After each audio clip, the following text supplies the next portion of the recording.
Merci, honorable président, pour la parole.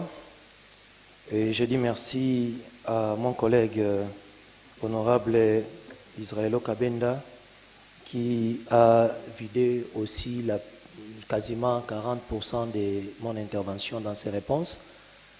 La question, par exemple, de l'honorable Christian, liée à plus de la moitié de ce que nous avons donné comme réponse, n'ont rien à voir, bien question, n'ont rien à voir avec le ministre de l'Intérieur. Il venait de démontrer ici quasiment plus de 60% de nos questions étaient liées directement au ministre de l'Intérieur. Il y a aussi un problème, peut-être c'est la compréhension du concept aménagement du territoire et environnement développement durable dans son extension. Lorsque nous limitons l'aménagement du territoire de manière, passez-moi l'expression, chétive, nous allons peut-être nous limiter dans les considérations liées à la construction ou bien des considérations liées à tout ce qui est comme verdure. Mais la question, elle est trop grande. Sans peur d'être contredit, je pourrais même dire que c'est la plus grande des commissions qui existent. La plus grande.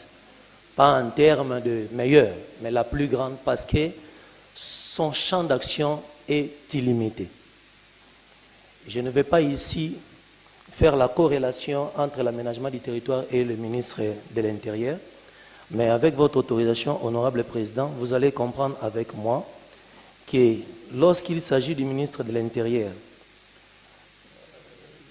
nous lui avons posé des questions qui, normalement, toutes les questions, je peux même dire 80% des questions que nous avions posées, ou bien 90% des questions que nous avions posées, sont essentiellement liées à son domaine parce que le ministre de l'Intérieur, il est patron, s'il faut dire comme ça, de la question du territoire, la question de la sécurité, la question des mouvements, la migration, l'immigration et tout ce qui va avec, ce sont des questions qui, si vous ne connectez pas la question environnement et aménagement du territoire à son secteur, vous vous perdez. Je vous donne un exemple simple. Lorsque l'on parle des Mobondo, par exemple, les Mobondo qui quittent les territoires de Tekeyaka et consorts, ils s'amènent vers la contrée des Maluku, ou bien la contrée des Wangata, ou bien Mongata, ou bien vers Menkaou, vous allez vous rendre compte qu'il y aura une promiscuité à ce niveau-là. Il y aura des maladies, des épidémies, comme on dit. Allez-y comprendre même avec la question des inondations ici. Si l'on n'y prend pas garde, là où sont logés les sinistrés, vous verrez qu'il y a des maladies qui vont surgir là, qui concernent des problèmes environnementaux, parce que l'on n'avait pas tenu compte de cela. Alors, lorsque l'on veut voir seulement l'environnement lié à la verdure, c'est une façon, excusez-moi de dire, chétive de voir la chose, parce que c'est un domaine très, très vaste. En rapport avec la préoccupation de l'honorable Wemankoy, il a posé une question claire, je le félicite et je le remercie. Et d'ailleurs, je suis en train de dire que tout ce que nous avons fait ici, et chaque fois que je prends la parole, surtout pour vous présenter un élément, j'ai toujours dit, avec modestie, nous l'amenons pour que cela soit amendé. Et quand c'est amendé, ça devient le fruit de nous tous. On n'a pas la prétention d'amener une chose déjà fignolée, déjà finie d'avance, sinon à quoi servent les collègues députés qui sont avec nous? À quoi sert les ministres de l'Intérieur en rapport avec les braquages, par exemple? Je vous donne un exemple simple, honorable président. J'habite la commune de Lemba. Nous avons 2 camps militaires. 2 camps militaires. Et ces camps militaires-là ne sont pas clôturés. Lorsqu'il y a un match de football, je crois que je vais rappeler à votre mémoire, il y a un garçon qui avait été amputé de sa main à cause du fait que les gens qui sont dans les camps militaires, lorsqu'ils sortent pour suivre les matchs, et en sortant ou bien en rentrant, ils tuent, ils ravagent tout ce qui est sur leur passage et volent et pillent. Mais vous allez vous rendre compte que c'est parce que les camps militaires n'est pas aménagé. Il y a des maisons qui sont entassées, coincées et consorts. Lorsqu'un voleur entre dedans, je crois que les gens qui sont à Lemba ne vont pas me contredire. À côté de quand Tikaye déjà. Parce qu'on ne sait pas comment les suivre. Cette histoire-là a trait à l'environnement, il a trait à la sécurité liée à l'intérieur. Ça, c'est un problème. Alors, ne voyons pas seulement la question de manière ponctuelle, mais voyons-la de manière large pour pouvoir répondre à l'honorable Wemankoy. En rapport avec l'audition, l'honorable Wemankoy a posé la question la suite. Je m'en vais encore reprendre ici que l'audition revêt un caractère essentiellement informatif. Et là, d'ailleurs, je peux même ajouter en disant que voici une matière. Il y a même un député qui m'a suivi d'erreur pour me dire « Je ne savais pas qu'il y avait autant... » S'il vous plaît. Je suis un peu bouleversé. Ah, ok. Non, je suis désaxé quand vous parlez. Je m'excuse. Ah. Donc, j'étais en train de dire que c'est d'ailleurs une matière pour que certains députés... S'il vous plaît, honorable Moulenda, suivons le président. Certains députés parmi nous puissent avoir la matière à pouvoir, bon, je voulais dire frapper, mais à pouvoir faire des initiatives qui soient un peu plus pointues au travers les informations que nous venons de donner tout à l'heure. S'agissant de l'honorable... C'est moi qui ai la parole. J'ose croire que c'est moi qui ai la parole. J'ose croire que c'est moi qui ai la parole. Je vais vous rencontrer, ne vous en faites pas. Je vais arriver là. Ok, merci mon frère. S'agissant de l'honorable Moulenda, qui a posé plusieurs questions, je vais dire avec beaucoup de gentillesse, ça aurait été intéressant qu'un économiste ou bien un polytechnicien puisse se perdre dans la forêt comme il venait de le faire.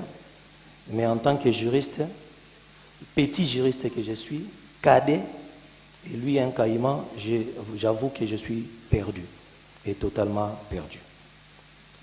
Et je ne veux pas employer des mots qui vont friser la fraternité, ce n'est pas intéressant. Mais je voudrais tout simplement rentrer sur un article qui vient d'être lu à plusieurs reprises ici. Mais pour l'appuyer, je voudrais utiliser les mots que venait d'utiliser l'honorable Wemankoy et peut-être l'associer avec celui que venait de dire l'honorable Christian Boulou. Lorsqu'il s'agit d'un texte, honorable président, moi et l'honorable Wemankoy souvent disions que la matière financière, nous n'entrons pas parce que nous estimons être un peu ignorants, même si en tant qu'intellectuels, nous pouvons comprendre des choses. Mais lorsqu'il s'agit de la matière juridique, je pense qu'il y a d'autres personnes qui doivent aussi avoir l'humilité de ne pas trop s'approcher. Pas trop s'approcher. Et ce n'est pas bien. On dit ici, l'honorable Wemankoy venait de le dire. Et je vais encore le dire autrement. Prendre un texte en dehors de son contexte, on crée des prétextes. Et lorsque l'on veut interpréter un texte sans pour autant avoir un outil nécessaire, comprendre l'interprétation stricte et l'interprétation théologique, comme venait de dire l'honorable Wemankoy, c'est un péché monstrueux. Dans l'article dont il s'agit ici, 223 qu'on vient de lire, on a bien enjambé les choses alors qu'il y a un article 220 qui existe. L'article 220 parle d'abord de l'audition parlementaire. Et après l'article 220, à l'article 221, la pensée change. La pensée du législateur. La pensée du législateur dit ceci. Les bureaux que vous êtes, vous pouvez demander à l'une de vos commissions ici. Je vais peut-être lire ça. Passez-moi le règlement si c'est possible, mon frère.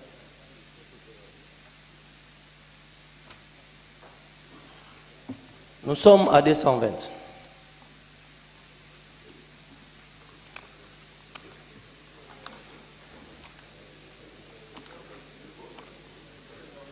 « 220. Il est dit ici, honorable président,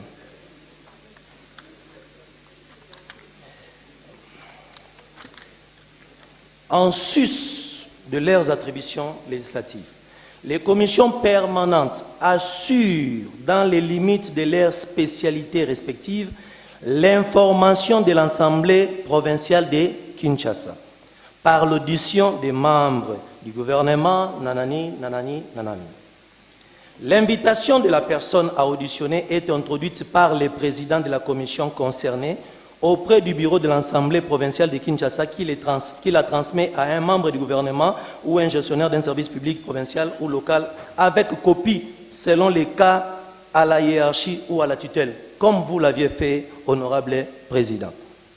L'objet de l'audition, la question de l'honorable Aubin, est purement informatif. Point. Nous venons maintenant à l'article 221. Il est dit ceci.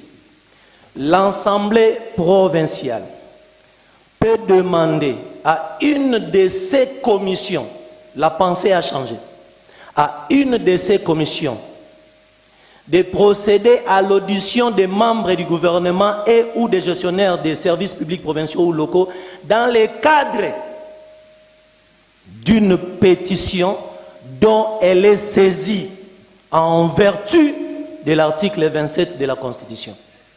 Je ne vois même pas pourquoi on doit continue à lire l'article 222 et l'article 223. Mais comme je sens qu'il y a des murmures encore dans les couloirs, je m'en vais vers l'article 222. Dans le cadre de leur rôle d'information de l'Assemblée provinciale, qui est dit, dixit l'article 220, les commissions permanentes peuvent confier à certains de leurs membres une mission d'information dans la ville de Kinshasa, en République démocratique du Congo ou à l'étranger pour une durée qui ne peut dépasser 15 jours. La mission d'intervention au pays ne peut comprendre plus de 5 membres. C'est ainsi, on dit, au cas où ces rapports n'est pas déposé dans les délais. 223 maintenant, on vient tomber en disant les auditions en commission et les missions d'information. Reliez cela aux articles précédents. Si vous ne les reliez pas, ce n'est que de la mauvaise foi. Et ici, il ne s'agit pas de ce que vous étiez en train d'éclairer à notre collègue très clairement. Il y a eu des raccordements frauduleux qui se sont créés ici. Ils vous ont même embrouillé ou même vous ont amené dans une forêt qui n'a rien à voir avec ce que nous sommes en train de dire. Honorable Président, il y a le public qui nous observe. Il y a le public qui nous observe et lorsque nous sommes en train de faire des choses, ne les faisons pas parce que nous avons seulement besoin de le faire. Moi, en ce qui me concerne, lorsqu'il y a un argument plus intéressant, je m'incline ou soit je rentre pour aller m'informer. Alors je crois que telle doit être l'attitude qui doit tous nous caractériser et je crois que ça sera œuvre utile. Je pense qu'à ce niveau-là, il n'y a pas eu un choc, comme vous venez de dire, choc des articles, non. Vous avez dit tantôt que les articles se complètent. Et vous avez raison, ça s'est complété. Et là, je viens de démontrer que les articles se sont complétés. 28 a expliqué, 220 a démontré à quoi servent les commissions, les auditions plutôt, et 221 vient de vous expliquer que vous, en tant que bureau, vous pouvez aussi initier une audition à travers vos commissions permanentes qui sont là. Et si telle n'est pas comprise dans ce sens, les choses ne sont pas comprises dans ce sens-là, je suis désolé. Et je crois que pour essayer de chuter par rapport à ce que nous étions en train de dire, honorable président, je crois que des questions que nous avons posées à l'honorable, au ministre provincial de l'Intérieur, nous avions, j'avais même dit ça à l'entame de mes propos, que nous avions voulu rester dans le cadre de l'environnement et prendre des secteurs qui touchent l'environnement et l'intérieur. Mais il s'est fait que selon l'article 53, chaque député qui est député de son État a la latitude de venir assister aussi en commission pendant l'audition et ces derniers ont posé des questions. Nous avions recadré, mais le ministre lui-même s'est porté favorable à pouvoir répondre à ces différentes questions, notamment des questions de Mobondo, des questions liées au braquage et consorts.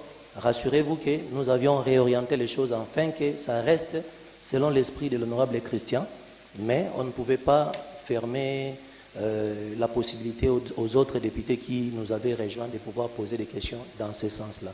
Voilà pourquoi nous avons traduit les rapports selon toutes les réponses que ces derniers avaient données. Si, par notre façon de répondre, d'autres réponses ont touché des secteurs qui avaient trait à la PAJ ou bien à d'autres secteurs, veuillez, nous pouvons dire disculpa, veuillez ne pas nous en tenir rigueur par rapport à cela, mais nous estimons que c'est peut-être aussi une base de données d'informations que nous vous avons donnée pour les cas échéants l'utiliser prochainement. Et nous vous supplions encore, l'honorable député, chers collègues, que ces rapports n'étaient qu'une première audition. Nous sommes restés dans une position d'observation et sachant que s'il n'agit pas, comme la commission ne peut pas sanctionner, d'autres députés qui sont ici pourront prendre des initiatives coercitives allant dans le sens de sanctionner les ministres parce que nous ne pouvons pas les faire. Tout ce que vous avez donné comme propositions qui sont bonnes, nous prenons acte et nous allons les mettre dans les rapports finaux. Sur ce, nous vous demandons de pouvoir adopter ces rapports qui vous est présentés pour les besoins de la cause. Et honorable président, je crois qu'avant de quitter l'estrade, je voudrais vous demander que selon l'article 94, si vous pourriez, après l'adoption, me donner aussi la parole. Je me base sur l'article 94. J'ai dit et je vous remercie. Merci.